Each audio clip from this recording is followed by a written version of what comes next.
জুমার দিন পায়ে হেঁটে এসে ইমামের কাছাকাছি বসলে প্রত্যেক কদমে 1 বছর নফল রোজার নেকি। এখানে কাছাকাছি বলতে কত কাতার বা ফ্লোর পর্যন্ত? যত কাছাকাছি হবেন ততই আপনার সওয়াব বেড়ে যাবে। তাহলে প্রথম কাতারের সওয়াব বেশি, তারপরে দ্বিতীয়, তারপরে তৃতীয়, এভাবেই। প্রতিদিন জোহরের আগের সুন্নত ফরজের পরে অকারণে পড়লে কি তা বাতিল বা তার পুরস্কার বাতিল হবে? না, বাতিল হবে না, সওয়াব কমে যাবে। তো আগেরটা পরে করলেন, এটা তো একদম 100% প্রপারলি হলো? প্রপারলি হলো না। জোহরের আগের সুন্নাহ, এটা কি রাসূল সাল্লাল্লাহু আলাইহি ওয়াসাল্লাম পরে পড়তেন সবসময়? রাতেব বলা হয় এটাকে, রাতেব সালাহ। অতএব এটার একটা ক্রনোলজিক্যাল একটা মানে ধারাবাহিকতা আছে। আপনার আমার উচিত হবে সেই ধারাবাহিকতা রক্ষা করা। কখনো সেটা মিস হলে আপনি পরে পড়ে নেবেন, এটা হচ্ছে বিধান। বাট অকারণে কেন এটা করবেন? অকারণে করার অর্থ হচ্ছে আপনি শরঈ ডিসিপ্লিনটাকে উপেক্ষা করছেন। যদি জেনে বুঝে উপেক্ষা করেন তাহলে এটা তো ভয়াবহ ব্যাপার। আর যদি গাফলতির কারণে করেন তাহলেও এটা একটা ক্ষতিকারক জিনিস। আপনাকে সেটাকে রিপেয়ার করতে হবে, যে না, রাসূল সাল্লাল্লাহু আলাইহি সাল্লামকে ইত্তেবা করা, এটাই হচ্ছে আমাদের টপ মোস্ট প্রায়োরিটি। এবং এই কাজটাই সাহাবায়ে কেরাম করতেন। যিনি যত বড় সাহাবা ছিলেন তার মধ্যে ততটা সিরিয়াসনেস আমরা দেখি। আব্দুল্লাহ ইবনে উমর রাদিয়াল্লাহু তাআলা আনহুমা, তিনি রাসূল সাল্লাল্লাহু আলাইহি ওয়াসাল্লামের সুন্নাহগুলোকে এত নিখুঁতভাবে অনুসরণ করতেন যে মক্কা থেকে মদিনায়, মদিনা থেকে মক্কা আসার যাওয়ার পথে তিনি যেখানে নবী সাল্লাল্লাহু আলাইহি ওয়াসাল্লাম ছায়া নিতেন ওখানে দাঁড়িয়ে ছায়া নিতেন, যেখানে প্রস্রাব করতেন ওখানে গিয়ে প্রস্রাব করতেন, যে জায়গায় নামাজ পড়তেন ওখানে গিয়ে নামাজ পড়তেন। অথচ এগুলো কি আসলে জরুরি কোনো বিষয় ছিল? এটা হচ্ছে তিনি তার নিজেকে আসলে একটা তারবিয়া দিতেন, এডুকেট করতেন, যে যেন আমি নবী সাল্লাল্লাহু আলাইহি সাল্লামকে পুঙ্খানুপুঙ্খ রূপে অনুসরণ করতে পারি। গীবত করলে যার গীবত করা হয় তার কাছে নেকি চলে যায় বা তার গুনাহ চলে আসে। হ্যাঁ, এটা তো হবে, কারণ অধিকাংশ ক্ষেত্রে যিনি গীবত করছেন তিনি তো গীবতকারীর থেকে ক্ষমা নিতে পারেন না। পারেন? এই পর্যন্ত আপনারা নিজেরাই বলেন তো, কয়জন গীবত যার করেছেন তার ক্ষমা নিতে পেরেছেন? হ্যাঁ, ফলে যতক্ষণ আপনার নেকি থাকবে ততক্ষণ আপনাকে রেহাই দেওয়া হবে, আগে নেকি নেওয়া হবে আর কি। এটাও আপনার জন্য একটা, আগে যদি তার গুনাহটা চাপিয়ে দেওয়া হতো তো মুশকিল, আগে আপনার নেকি ট্রান্সফার করা হবে, এরপর যদি নেকি না পাওয়া যায় তখন তার পাপ ট্রান্সফার করা হবে। এটা আখিরাতের পর্যায়ে। তাইবা একাডেমিতে যারা অনলাইনে রেকর্ডেড ভিডিও দেখে এলেম অর্জন করছে তারাও কি ছাত্র হিসেবে গণ্য হবে? যদিও তাদের সাথে আপনার দেখা না হয়ে থাকে, এভাবে অনলাইনে এলেম হাসিল করলে তালেবে এলেম হওয়া সম্ভব? হ্যাঁ, সম্ভব। কেন সম্ভব নয়? আজকে যারা পিছনের বেঞ্চে সামনে বসে জোরে জোরে, মানে কি বলে, আমার সামনে বসে কিন্তু পিছনে থেকে যারা ক্লাস করছে তারা কি ছাত্র না? ছাত্র। কিন্তু এমনও তো হতে পারে উনি অনেক অমনোযোগী, আবার এমনও হতে পারে যিনি রেকর্ডেড ক্লাসটা শুনলেন তিনি অনেক বেশি মনোযোগী। আর এখন সরাসরি হুবহু শোনাটা, এর মধ্যে কি আর কোনো দ্বিমত আছে যে না মনে হয় এটা জিন অথবা ভূত? তার কাছ থেকে শুনেছে আরেকজনের নাম দিয়ে, এটা কি সম্ভব? সম্ভব। আসলে রিয়েলি শুনছেন। তো এগুলো তো আগের যে ছাত্রত্ব ছিল, শিষ্যত্ব ছিল, সেটার প্যাটার্ন এখন পাল্টে গেছে। আরও অনেক কিছু পাল্টে যাবে, আপনি দেখেন আর 3-4 বছরের মধ্যে অনেক কিছু পাল্টে যাবে, অনেক কিছু পাল্টে যাবে। আপনি দেখবেন যে আমাদের পরিবহনের মধ্যে অনেক নতুন কিছু এসে যাবে, গাড়িগুলো উঠতে শুরু করবে, স্পেসে থাকা শুরু করবে লোকজন। তারপরে ওই যে বললাম না, কানের সাথে চিপস অথবা ব্রেনের সাথে চিপস লাগিয়ে দিবে, কত কিছু পরিবর্তন হবে। পরিবর্তনগুলোর উপর ভিত্তি করে শরিয়ার বিধানও কিন্তু চেঞ্জ হবে, কিন্তু শরিয়ার মূলনীতি চেঞ্জ হবে না, এটা খেয়াল রাখেন। শরিয়ার মূলনীতি চেঞ্জ হবে না। নতুন ইস্যুজ আসছে তাহলে নতুন বিধান, হয় জায়েজ নয় জায়েজ না, এরকম। কিন্তু আপনি একটা নতুন জিনিস দেখলেন যে বলে এত শরীয়তে নাই, তাই না? একটা নতুন এআই তো শরিয়ার কোথাও লেখা নাই, আর্টিফিশিয়াল ইন্টেলিজেন্স, ফলে এটা আর স্বীকার করা যাবে না যে এআই নামে আসলে কিছু নাই, বলা যাবে এটা? যেহেতু আমি কোরআন হাদিসে কোথাও পাই নাই, অতএব এআইকে আমি অস্বীকার করছি, এটা বলা যাবে? এটা বলা যাবে না। আপনি চিকিৎসা বিজ্ঞানে দেখেন কত নতুন কিছু চলে আসছে। হ্যাঁ, আপনার মানুষ এখন রিং পরে। রাসূল সাল্লাল্লাহু আলাইহি ওয়াসাল্লাম রিং পরেছেন? রাসূল সাল্লাল্লাহু আলাইহি ওয়াসাল্লাম রিং পরেন নাই, অতএব রিং পরানো জায়েজ। ফতোয়া ঠিক আছে? হ্যাঁ, বুঝতে হবে। তাহলে রিং পরানোরও একটা হুকুম শরীয়তে আছে। এখন এটা জায়েজ, এটার ফর্মুলা বের করতে হবে শরিয়ার মূলনীতি থেকে। রিং পরা জায়েজ, যেহেতু এটা চিকিৎসার একটা পার্ট।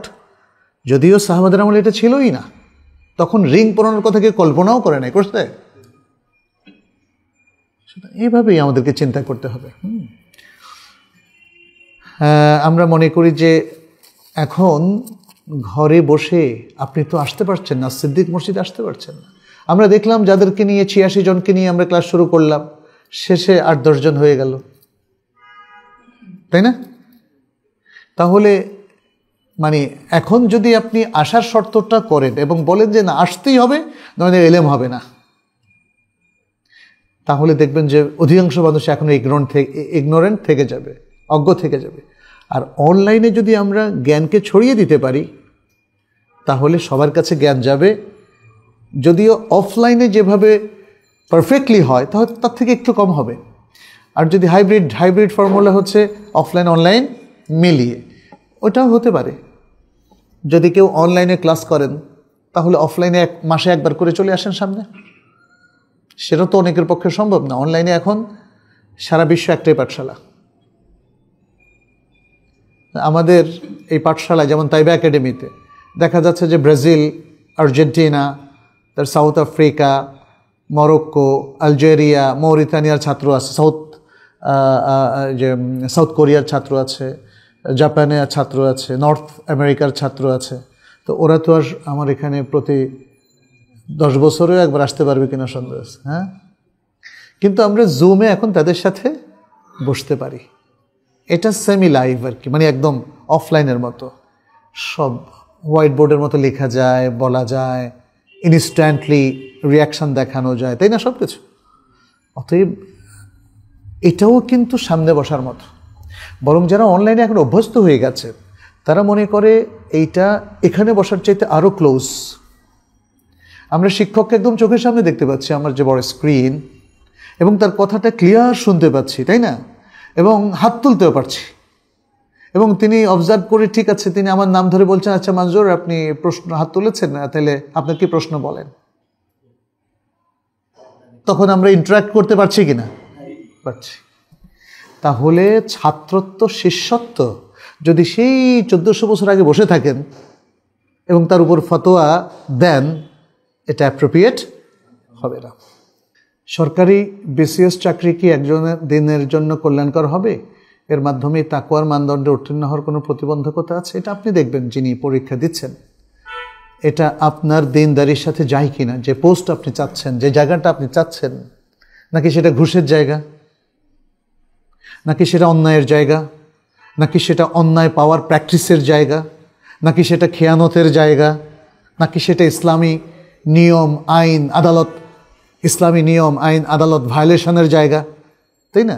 তাহলে আপনাকে দিনকে 1 নম্বরে রাখতে হবে। দিনকে 1 নম্বরে রাখতে হবে। দিন এটা বলে না যে সরকারি কোনো পোস্ট নেওয়া যাবে না, কিন্তু দিন এটা বলে দিন ঠিক রেখেই যা কিছু করার করবেন। বুঝতে পেরেছেন?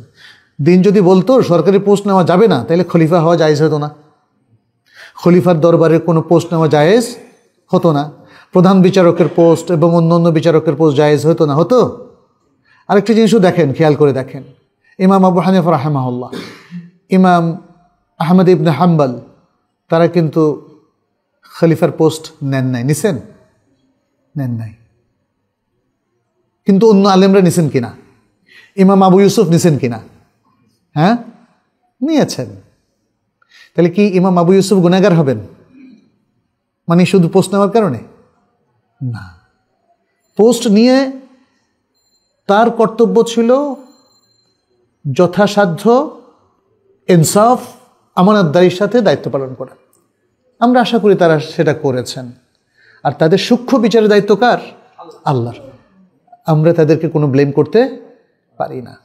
তাহলে বোঝা গেল যে এই যে চুজ করা, কেউ চুজ করেছেন, কেউ চুজ করেন নাই। আপনাকে সেটাই আমি বলছি, আপনার জন্য এটা অ্যাপ্রোপ্রিয়েট কিনা। আমাদের কোনো কোনো ইমাম ভেবেছেন যে আমার জন্য প্রধান বিচারপতির পোস্ট অ্যাপ্রোপ্রিয়েট না, কারণ আমি সেখানে আমার কাছ থেকে উম্মার যে এক্সপেকটেশন সেটা আমি দিতে পারবো না। আমার কোনো কিছু কম্প্রোমাইজড হয়ে যেতে পারে। ফলে তারা তাদের ওয়ারা এবং তাকওয়ার কারণে তারা সেটাকে নেন নাই। এটা খুবই প্রশংসনীয়। আবার যারা ভেবেছেন যে নো, আমি পারবো, তাহলে এই সাহসী ইমামদেরকেও আমরা ধন্যবাদ জানাই। যদি সমস্ত পোস্ট খারাপ লোকদের হাতে ছেড়ে দেন, সমাজের সবাই বলে আমরা ভালো মানুষ, আমরা সাথেও নাই প্যাঁচেও নাই, তো কিসে আছেন? আরামে। তো মুশকিল। এই সবাই যদি আরামে থাকতে চান, মুশকিল। আপনাকে রিস্ক নিতে হবে, ঝুঁকি নিতে হবে। উম্মার কল্যাণের জন্য আপনাকে মেরুদণ্ড সোজা করে দাঁড়াতে হবে, আপনাকে সাহসিকতার পরিচয় দিতে হবে, ঝুঁকি নিতে হবে। ইসলাম সবসময় ঝুঁকি নেওয়ার পারমিশন দিয়েছে। আপনি যুদ্ধে, মারাকা, জিহাদে আপনাকে ঝুঁকি নিতে হয়, দাওয়াতি কাজে আপনাকে ঝুঁকি নিতে হয়, বিপন্ন মানুষদের উদ্ধার কাজে কিংবা মানে যারা বিপদগ্রস্ত তাদের জন্য আপনাকে ঝুঁকি নিতে হবে। সূরা ফাতিহার প্রতি আয়াত পাঠকালে আল্লাহ তাআলা তার উত্তর দেন, কিন্তু সালাতে যে অনেক ইমামগণ না থেমে অনবরত কয়েক আয়াত পড়ে ফেলেন, এতে কি তাদের বিষাদাগার করা যাবে না? তাদেরকে নাসিহা করবেন। রাসূল সাল্লাল্লাহু আলাইহি ওয়াসাল্লামের সুন্নাহ হচ্ছে একটা আয়াত পড়ে থামতেন, তারপর আরেকটা আয়াত পড়তেন। আর হাদিসে তো আমরা দেখলাম, বান্দা যখন বলে আলহামদুলিল্লাহ রাব্বিল আলামিন, আল্লাহ বলেন হামাদানি আবদি, আমার বান্দা আমার প্রশংসা করেছে। সুবহানাল্লাহ। এই জিনিসটা, এই হাদিসটা তো অনেকে জানে না, ফলে তারা এক টানে পড়ে ফেলে। আল্লাহকে বলার কোনো সুযোগ দেব না, হ্যাঁ আমি পড়ে ফেলছি, এটাই তো এনাফ, আল্লাহর এত দরকার কি? মানে যাই হোক, এটা আসলে তো কেউ সেভাবে ভাবে না, বাট হয়ে যায়। এই জন্য তাড়াহুড়ো করতে নেই। দিনের গভীর জ্ঞান প্রয়োজন, দিনের গভীর জ্ঞান প্রয়োজন। যত কম জানবেন তত প্রবলেম ক্রিয়েট করবেন, যত বেশি জানবেন তত সুন্দর জীবন হবে, পড়াটা সুন্দর হবে, আমলটা সুন্দর হবে, স্থিতদি হবে ইনশাল্লাহ। আমি জানি আমার ভাই সুদী ব্যবসার সাথে জড়িত, এমত অবস্থা আমি কি তার বাড়িতে দাওয়াত দিলে সেটা কতটুকু জায়েজ হবে? দাওয়াত তো দেওয়া জায়েজ হবে। আপনি গিয়ে বলবেন যে ভাইজান সুদের টাকায় নাকি হালাল টাকায়, ভাইজান একটু কোলাকুলিও করেন না, অসুবিধা কি? তার সাথে যদি আপনি বিদ্বেষমূলক আচরণ করেন তাহলে তো মুশকিল। তাকে বোঝান যে আপনার প্রতি ভাতৃসুলভ ভালোবাসা আমার আছে, বাট আই এম সরি, আমি হারামটা তো খেতে পারবো না, হারামটা খেতে পারবো না। কিন্তু কেউ তো বলে না, এই জন্য সবাই অবাক হয়, বলছে আপনি এতটাই উগ্র, আমার জিনিস খাইলেন না। কিন্তু যদি আজকে 10 জন বলতো না হারাম তো খাই না আমরা, আপনিও বলতেন হারাম তো আমি খাই না, হারাম তো আমি খাই না, তাহলে সে কিন্তু ও দাওয়াত দেওয়ার সময় বলতো যে ভাইজান এটা হালাল থেকেই আপনার জন্য ব্যবস্থা করেছে। তা আপনার ভাই যদি সুদে সম্পৃক্ত হয় আর হালাল খাওয়ায়, খেতে পারবেন কিনা? জামাতে নামাজ আদায়কালে 4 রাকাত বিশিষ্ট নামাজে 3 রাকাত পেলাম, ইমাম সালাম ফেরানোর পরে আমি 1 রাকাত আদায় করি। দ্বিতীয় রাকাতে বসে আত্তাহিয়াত ভুলে পুরোটা পড়লে সেজদা সাহু করা যাবে কিনা? আপনি 3 রাকাত পেয়েছেন, তাহলে ইমাম সালাম ফেরানোর পরে আপনি 1 রাকাত আদায় করবেন। দ্বিতীয় রাকাতে বসে আত্তাহিয়াত ভুলে পুরোটা পড়লে দ্বিতীয় রাকাতে আপনি কিভাবে পড়বেন? দ্বিতীয় রাকাতে ফেরার তো সুযোগ না, আপনার দ্বিতীয় রাকাত অলরেডি হয়ে গেছে। হ্যাঁ, আপনার তো এখন 1 রাকাত বাকি আছে, দ্বিতীয় রাকাতের কথা বলছেন কেন? ইমামের সাথে প্রথম বৈঠকে আপনি আত্তাহিয়াত পড়বেন, যদিও সেটা আপনার প্রথম রাকাত হয়, ইমামের দ্বিতীয় রাকাত আপনার প্রথম রাকাত, আপনি এক রাকাত মিস করেছেন, তাহলে ইমামের দ্বিতীয় রাকাত আপনার এক রাকাত, প্রথম রাকাত, ওখানে আপনি আত্তাহিয়াত পড়বেন। আপনি দ্বিতীয় রাকাতে আপনি তো বসার সুযোগ পাবেন না, কারণ ইমামের সাথে উঠে যেতে হবে। বুঝতে পারছেন? এই মানে যখন আপনি মাসবুক হবেন তখন আপনার কিছু গড়বড় হয়ে যাবে। এটা নিয়ে উলামায়ে কেরাম বিশাল ইখতিলাফ আছে যে আপনার এটা কি প্রথম রাকাত হবে না এটা আপনার শেষ, মানে ইত্যাদি, এগুলো নিয়ে এটা নিয়ে আমরা আসলে ব্যাখ্যা করেছি। যাই হোক, আপনার প্রশ্নের উত্তর অনুযায়ী আপনার দ্বিতীয় রাকাতে আত্তাহিয়াত না পড়ার কারণে কোনো সমস্যা হয়নি এবং সিজদা করতে হবে না, কারণ আপনি প্রথম রাকাতে ইমামের সাথে পড়েছেন। সূর্য অস্ত যাওয়ার কত মিনিট পরে মাগরিবের আজান দিতে হয়? অস্ত যাওয়ার সাথে সাথে দিবেন, অস্ত যাওয়ার সাথে সাথেই মাগরিবের ওয়াক্ত হয়, অতএব সাথে সাথেই দিবেন। কিন্তু যদি আপনার কোনো ওজর থাকে যে 2-3 মিনিট পরে দিবেন বা 5 মিনিট পরে দিবেন, সেটাও কোনো জায়েজ আছে। মোজার উপর মাসে করার নিয়মগুলো কি? মোজার উপর মাসে করবেন, মোজাটা তাহারাত অবস্থায় পরবেন, আর এর মধ্যে যদি কোনো হাদাস, ছোট হাদাস, বড় হাদাস না, ছোট হাদাস হয়, অর্থাৎ যেমন প্রস্রাব পায়খানা বা গ্যাস বের হওয়া, তখন আপনি অজু কমপ্লিট করে 2 হাত পানি দিয়ে ভিজিয়ে একসাথে ডান হাত দিয়ে ডান পায়ের মোজার উপরে, বাম হাত দিয়ে বাম পায়ের মোজার উপরে মাসে করবেন, ব্যাস হয়ে গেল। আলাদা আলাদা না, একসাথে করবেন। এটাই রাসূল সাল্লাল্লাহু আলাইহি ওয়াসাল্লামের নিয়ম। সামনের কাতারে জায়গা ধরে রাখা কি জায়েজ? মানে জায়গা দখল করে রাখা, ধরে রাখা মানে দখল করে, এইটা কেন ধরে রেখেছেন এটা দেখার বিষয়। যদি খতিব সাহেবের এখানে এসে বসতে হয়, তার জন্য আপনারা একমত হয়ে যদি সেটা করেন, হতে পারে, কারণ যিনি নামাজ পড়াবেন তাকে একটু সামনে থাকতে হবে, তিনি এসে হয়তো 2 রাকাত পড়বেন, ফলে তিনি যদি পেছনে থাকেন, ইমাম যদি পেছনে থাকেন, পরে আবার মানুষের ঘাড়ের উপর দিয়ে তাকে আসতে হবে, ইত্যাদি নানা বিষয় থাকে। তো আর যদি তিনি আসলে তার সামাজিক দৌরাত্ম্য এবং ক্ষমতার কারণে এটা করেন, তাহলে এটা সম্পূর্ণ নাজায়েজ। এটা সম্পূর্ণ, তিনি নিজেকে শ্রেষ্ঠ মানুষ বলেন যে এই আমি এলাকার খুব গুরুত্বপূর্ণ লোক, এখানে আমার জন্য এখানে সবসময় থাকবে, তো এই টাইপের যিনি বলবেন সেরকম কোনো সুযোগ দেওয়া যাবে না। জমজমের পানি কয় নিয়তে খাওয়া যাবে? কয় নিয়তে খেতে চান সেটা না বলবেন? হ্যাঁ, নবী সাল্লাল্লাহু আলাইহি ওয়াসাল্লাম বলেছেন, মা ও জামজাম লিমা শুরিবা লাহ, জমজমের পানি যে জন্য খাওয়া হয় সেজন্যই সেটার অনুমতি আছে। যেমন শিফা, আপনি শিফা হিসাবে যদি খান, অথবা যদি আপনি মনে করেন যে এটা আমার খাদ্য, সেটাও জায়েজ আছে। কারণ ইতিহাসে প্রমাণিত জমজমের পানি খেয়ে মানুষ দিনের পর দিন জীবিত ছিল। শুধু তাই না, আমাদের সালাফের মধ্যে অনেকেই, এটা ইবনুল কাইয়িমও উল্লেখ করেছেন, বলছেন যে আমি 2 সপ্তাহ ধরে জমজমের পানি খাইলাম, আর কিচ্ছু খাই নাই, পরে দেখি যে আমার শরীরে চর্বি হয়ে গেছে। বুঝতে পেরেছেন? সুতরাং জমজমের পানি যদি খাদ্য হিসাবে খান, সে নিয়তে জায়েজ আছে, যেহেতু এটা একটা খাদ্য। আর যদি আপনি শেফার নিয়তে খান, তাহলে জমজমের পানি শেফা, অতএব এতে কোনো সমস্যা নাই। আর কি নিয়ত করতে চান? আকাশে উঠতে চান না, সেটা তো জায়েজ হবে। জমজমের পানি খেয়ে আকাশে ওড়া যায় না। আর যদি আপনি জমজমের পানি খায়া যদি মানে কাউকে জাদুটোনা করতে চান, এটা জায়েজ হবে না। মানে নিয়তের দেখতে হবে যে নিয়তটা কি। নিয়তটা অদ্ভুত সব নিয়ত এখানে করা যাবে না। এটা শরিয়া যেগুলো অ্যালাউ করেছে আপনি সেটার মধ্যে থাকবেন। জমজমের পানি পান করতে আগে দোয়া করবে নাকি পরে দোয়া করবে? জমজমের পানির তো কোনো দোয়া নাই, আপনি বিসমিল্লাহ বলে পানি পান করবেন। বসে পানি পান করবেন, এটাই হচ্ছে পানি পান করার আদব। পশ্চিমমুখী হওয়াটা শর্ত নয়। আর দ্বিতীয়ত, যদি কেউ মানে বসার কোনো জায়গা না পায়, বসাটা উত্তম সর্ব অবস্থায়। অনেকে মনে করে জমজমের পানি দাঁড়ায় খাইতে হয়, আসলে এমন কোনো কিছু নেই। তবে যদি বসার কোনো ব্যবস্থা না থাকে, তাহলে দাঁড়িয়ে পান করা জায়েজ আছে। জমজমের পানির অথবা কোনো ব্যক্তি বসতে পারে না, যিনি বসে সেজদা করতে পারেন, এরকম অনেক লোক আছে না, যে পানি যে বসে পান করবে বসতে পারে না, তাহলে তিনিও দাঁড়িয়ে পান করতে পারবেন। জমজমের পানির সাথে পানি মেশানো কেমন, মানে জায়েজ কিনা? জায়েজ আছে, জায়েজ আছে। ইসলামী শরীয়তে জীবন বীমা করা হালাল না হারাম হবে? তাকাফুল, যেটা ইসলামী শরীয়তে তাকাফুল পন্থায়, যেটা বীমা ব্যবসার সাথে জড়িত না, বুঝতে পেরেছেন? এবং যেখানে অস্পষ্টতা নাই, যেখানে প্রতারণা নাই, যেখানে সুদের সম্পৃক্ততা নাই, সেই ধরনের তাকাফুল সিস্টেমটা জায়েজ। বীমা কথাটা তো পরবর্তীতে মানুষ অ্যাড করেছে।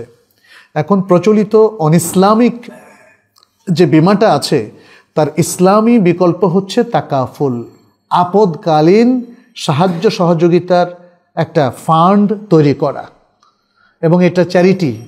ইসলামের সকল সাহায্য সহযোগিতা চ্যারিটেবল, মনে রাখবেন, দাতব্য। আপনার এই যে জাকাত দিলে কি ফেরত দেয়? সাদাকা দিলে ফেরত দেয়? কর্জে হাসানার বিনিময়ে টাকা নেওয়া জায়েজ আছে? তাহলে বুঝতে পেরেছেন ইসলামের সকল সাহায্য সহযোগিতা হলো চ্যারিটেবল। তাহলে ইসলামের এই তাকাফুল এটা বিজনেস না, এটা হলো সহযোগিতামূলক একটা ফান্ড, কোঅপারেশন ফান্ড। অতএব সেটা জায়েজ আছে, এইটা আধুনিক বীমার বিকল্প। কিন্তু আপনি যদি বলেন যে জীবন বীমা বা এই বীমা এটা ইসলামিক জীবন বীমা বা ইসলামিক বীমা বলে আসলে আধুনিক বীমাটাকেই আপনি চর্চা করেন, তাহলে সমস্যা। জীবন বীমা কাকে বলে? জীবন বীমা হচ্ছে, আমরা এখানে 50 জন আছি, এই 50 জন এর মধ্যে হঠাৎ কেউ মারা গেলে এই ফান্ড থেকে তাকে 5 লাখ টাকা দেব। এটাকে যদি আপনি জীবন বীমা নাম দেন কিন্তু এটা তাকাফুল সিস্টেমে চালু হয়, তাহলে কোনো সমস্যা নেই। কিন্তু জীবন বীমার যে সিস্টেমটা কনভেনশনাল ইন্স্যুরেন্স কোম্পানিগুলোতে আছে, সেটাতে সমস্যা আছে। আপনি জীবন বীমা খুললেন, প্রথম কিস্তি দেওয়ার পরে প্রথম প্রিমিয়ামটা দেওয়ার পরে আপনি যেমন 10 লাখ, 20 লাখ, 50 লাখ, 1 কোটি, 5 কোটি, যেটা ইচ্ছা জীবন বীমা আপনি খুলতে পারেন। খুললে তারা যত বেশি টাকার আপনি বীমা করবেন তত প্রিমিয়ামটা তত বড় হয়। তো প্রথম প্রিমিয়ামটা দেওয়ার পরে হঠাৎ করে যদি আপনি মারা যান, তাইলে ওই টাকাটা পাবেন, যেটা মানে যে কোনো সময় মারা যান। তো এটা শরিয়া অ্যালাউ করে না, কারণ এটার মধ্যে অস্পষ্টতা আছে, ধোঁকাবাজি আছে। আপনি কবে মারা যাবেন এটা তো ঠিক নাই। এটা কি শেষ প্রিমিয়াম দেওয়ার পরে মারা যাবেন, নাকি মাঝখানে মারা যাবেন, নাকি প্রথম প্রিমিয়াম দেওয়ার পর মারা যাবেন? প্রথম প্রিমিয়াম দেওয়ার পরে যদি ধরলাম আপনি 10,000 টাকা প্রিমিয়াম দিলেন, আপনার 1 কোটি টাকা হলো জীবন বীমার মূল্য, তাহলে প্রথম 10,000 টাকা দেওয়ার পরে আপনার পরিবার 1 কোটি টাকা পেয়ে যাবে। তো এটা এক ধরনের লটারি। কিন্তু আপনি বুঝতে পারছেন কেন লটারি হলো? কারণ কে কখন মারা যাবে জানে না, আপনি কি জিতবেন না হারবেন। আপনার এই কনভেনশনাল সিস্টেমের জীবন বীমাটা শেষ প্রিমিয়াম দেওয়ার পরেও যদি বহাল তবিয়তে বেঁচে থাকেন, তাহলে প্রিমিয়ামগুলো শেষ। দেখা গেল যে হয়তো আপনি টোটাল 1 লক্ষ টাকা দিতে হচ্ছে, মারা গেলেন না, 1 লাখ টাকা আপনার মিস। কারণ এই 1 লাখ টাকার বিনিময়েই কিন্তু সে আপনাকে 1 কোটি টাকা দিত, ইভেন প্রথম প্রিমিয়াম দেওয়ার পরে যদি আপনি মারা যেতেন। ফলে এইটা জুয়ার সাথে সম্পৃক্ত হয়ে যায়। এই ধরনের জীবন বীমা জায়েজ হবে না। জীবন বীমা বলেন আর তাকাফুল বলেন, যাই বলেন, সিস্টেম একটাই। আমরা যদি একটা চ্যারিটি ফান্ড করি, যে আমাদের এই 10 জন মিলে একটা ফান্ড করলাম, এই ফান্ড চলমান থাকবে সব সময়, প্রত্যেকে মাসে 1,000 টাকা করে দিব। 20 বছর পরে হয়তো দেখা যাবে যেখানে 1 কোটি টাকা জমে গেছে, বাট যিনি মারা যাবেন এখান থেকে তাকে আমরা 10 লাখ টাকা দেব, এককালীন সহযোগিতা। এটা শরীয়তে জায়েজ আছে।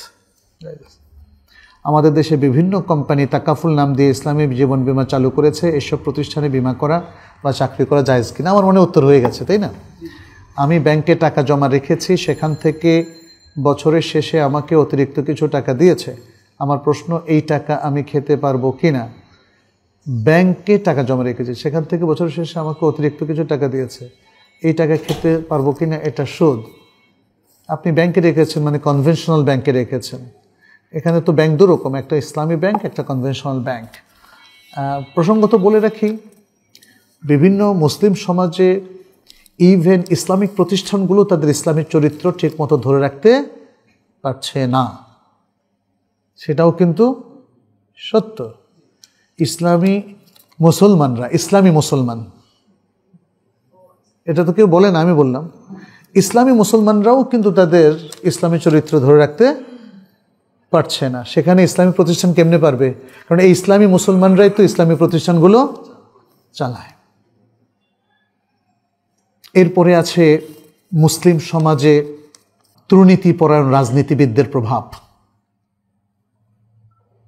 তারা কোনো ভালো প্রতিষ্ঠানকে ঠিক মতো চলতে দেয় না, না কোনো বিশ্ববিদ্যালয়, না কোনো কলেজ, না কোনো স্কুল, না কোনো মাদ্রাসা। যাই দেখেন না, প্রত্যেকটার গভর্নিং বডিতে বসে আছে ওই এলাকার সেরা দুর্নীতিবাজেরা, ঠিক কিনা? ইসলামী প্রতিষ্ঠান কেমনে ভালো চলবে? মসজিদগুলোতে বসে আছে সেকুলাররা, যে ঠিক মতো নামাজই পড়ে না সে মসজিদ কমিটির চেয়ারম্যান। অনেকে অনেক অপকর্ম করে বিশাল প্রভূত সম্পত্তির মালিক হয়ে জমি দিয়ে চিরজীবনের জন্য মোতাওয়াল্লি হয়ে বসে আছে। মোতাওয়াল্লি, কেউ তো তাকে সরাতে পারবে না। তিনি যাই করেন না কেন তিনিই মোতাওয়াল্লি। এই হচ্ছে অনেক ইসলামী প্রতিষ্ঠানের অবস্থা। শুধু ইসলামী ব্যাংককে আপনারা দোষ দিচ্ছেন, আসলে সমস্ত প্রতিষ্ঠানের এই হলো অবস্থা। আমরা যেটা বলি যে নীতিগতভাবে ইসলামী ব্যাংকগুলোকে আমরা দেখব, এই ব্যাংকগুলোর মধ্যে যেগুলোর ইসলামিক কমপ্লায়েন্সটা আছে আপনি সেখানে যাবেন। যেগুলো ইসলামিক কমপ্লায়েন্সটা অনেক কম, দুর্বল, সেখানের ম্যানেজাররাই আপনাকে বলে দিবে যে আমার ব্যাংকে শরীয়তটা একটু কমই আছে। বুঝছেন? এইসব কিছু আপনারা দেখবেন, কারণ এখন দেখতে হবে। এখন মৌলভী সাহেবদেরকে দেখতে হবে কোন মৌলভী সাহেব রিয়াল ইসলাম ফলো করেন অথবা করেন না, কে সহি আকিদা কে বাতিল আকিদা পোষণ করেন, এগুলো এখন একটু দেখতে হবে। কোন মসজিদে ইবাদত হয় আর কোন মসজিদে বেদাত হয়, এটা দেখতে হবে না? মসজিদ হলেই সব ঠিক আছে? হ্যাঁ, মাদ্রাসা হলেই সব ঠিক আছে? সুতরাং ইসলামের নামে যত প্রতিষ্ঠান হয় সেগুলোতে আপনাকে দেখতে হবে কোনটা সঠিক কোনটা বেঠিক এবং তার ভিত্তিতে ফয়সালা করবেন। তবে নীতিগতভাবে ইসলামিক ব্যাংকিং ব্যবস্থাপনা প্রতিষ্ঠিত একটা ব্যবস্থাপনা, আন্তর্জাতিক অনেকগুলো শরিয়া স্ট্যান্ডার্ড আছে, আপনারা সেগুলো পড়াশোনা করে দেখতে পারেন। এখন তো দেখি সবাই মত প্রকাশ করে যে আমি এটা মানি ওটা মানি না, আমার দৃষ্টিতে এটা। হ্যাঁ, গবেষক না হলেও মানুষ এগুলো বলে, বুঝলেও বলে, না বুঝলেও বলে। আপনারা দেখবেন যে বিশ্ববিখ্যাত ওলামায়ে কেরাম কি বলেছেন। আপনি যেমন ধরেন সৌদি আরবের বড় বড় আলেমদের মধ্যে ইসলাম ব্যাংকিং নিয়ে তাদের প্রচুর লেখা আছে। হায়াত কেবার ওলামার একজন বিখ্যাত সদস্য, উনি জেদ্দা এবং মক্কায় থাকেন, ফদিলাতুল শেখ আল উস্তাদ ডক্টর আব্দুল আল মুনিয়া, দেখেন বিশ্ববিখ্যাত একজন ইসলামী অর্থনীতিবিদ। তারপর পাকিস্তানে আছেন তাকি ওসমানী, উনি যদিও হানাফি ফিকহ ফলো করেন বাট ইসলামিক ফিন্যান্সে তিনি একটা আইকন। তারপরে আপনি সৌদি আরবের যেমন আল রাজি কোম্পানিতে কাজ করেন এরকম আলী আহমদ আন-নাদওয়ি, উনি মক্কা উম্মুল কুরা থেকে উনি উনি খুব একটা ইউনিক বিষয়ের উপরে পিএইচডি করেছিলেন, সেটি হচ্ছে আল কওয়ায়েদ আল ফিকহিয়া আল মুতাআল্লাকা বিল আল মালিয়া আল ইসলামিয়া, মানে ইসলামিক ফিন্যান্সের সাথে রিলেটেড যে শরঈ কায়দাগুলো আছে। তো ইসলামী শরীয়তে তো প্রচুর কায়দা আছে যেগুলো ইসলামিক ফিন্যান্সের সাথে রিলেটেড, এগুলোকে অস্বীকার করবেন? তাহলে কেন বলছেন যে ইসলামিক ব্যাংকিং নামে কিছু নেই, ইসলামিক ফিন্যান্স নাই? অবশ্যই আছে, বাট এগুলোকে ইমপ্লিমেন্ট করতে হবে। বুঝতে পেরেছেন? একজন মুসলিম যেমন তার সব কিছুকে ইমপ্লিমেন্ট করা উচিত কিন্তু পারে না, প্রতিষ্ঠানের ক্ষেত্রেও সেটা হয়। যে প্রতিষ্ঠানের রেটিংটা খুব খারাপ আপনি সেখানে যাবেন না, আর যে প্রতিষ্ঠান ইসলামিক ফিন্যান্সের রুলসগুলো সাধ্যমতো তার প্রতিষ্ঠানটা করে সেটা সেখানে যাবেন এবং সেখানকার ইনকাম আমরা মনে করি হালাল। তো আজকে এই পর্যন্তই থাকলো। হাদা সাল্লাল্লাহু সাল্লাম আলা নবিয়ানা মুহাম্মদ ওয়া আলা আলিহি ওয়া আসহাবিহি আজমাইন। সুবহানাকাল্লাহুম্মা ওয়া বিহামদিকা আশহাদু আল্লা ইলাহা ইল্লা আনতা আস্তাগফিরুকা ওয়া আতুবু ইলাইক। ওয়াসসালামু আলাইকুম ওয়া রাহমাতুল্লাহি ওয়া বারাকাতুহু।